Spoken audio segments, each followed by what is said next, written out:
अध्याय दुसरा सांख्ययोग गीतेचा सार. संजय उवाच. तम तथा कृपया विष्टुम अश्रुपूर्णकुलेक्षणम विषिदंतम इदम वाक्यम उवाच. मधुसूदन.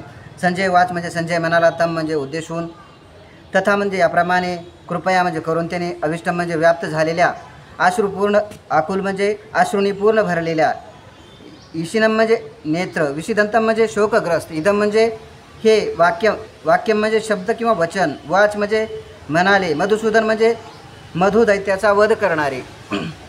संजय म्हणाला, करून त्याने भारावलेल्या, मन खचलेल्या आणि अश्रून नेत्र भरून आलेल्या अर्जुनाला पाहून मधुसूदन श्रीकृष्ण पुढील प्रमाणे म्हणाले.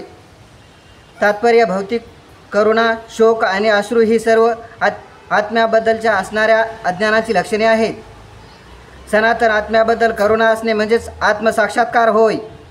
या श्लोकामध्ये मधुसूदन हा शब्द महत्त्वपूर्ण आहे. भगवान श्रीकृष्णाने मधु दैत्याचा वध केला होता.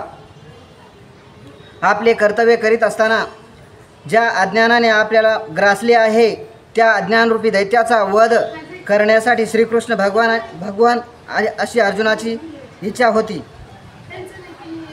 करुणेचा उपयोग कोठे करावे हे कोणालाही समजत नाही. बुडणाऱ्याच्या वस्त्राबद्दल शोक करणे व्यर्थ आहे.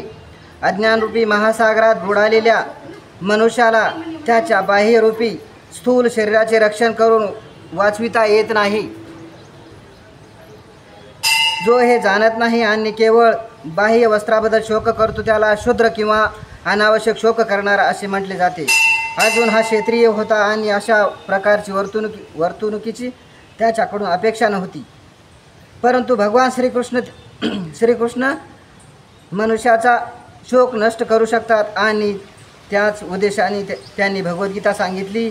सर्वोच्च अधिकारी भगवान श्रीकृष्ण यांनी पुढे सांगितल्याप्रमाणे हा अध्याय आपल्याला भौतिक शरीर आणि आत्मा याच्या पृथक्करणात्मक विवेचनाद्वारे आत्मसाक्षात्कार मार्गदर्शन करतो. जेव्हा एखादा मनुष्य सकाम कर्माप्रती अनासक्त होऊन कार्य करतो आणि आत्म्याच्या संकल्पनेत दृढ स्थित होतो, यालाच या प्रकारचा साक्षात्कार प्राप्तीची शक्यता आहे.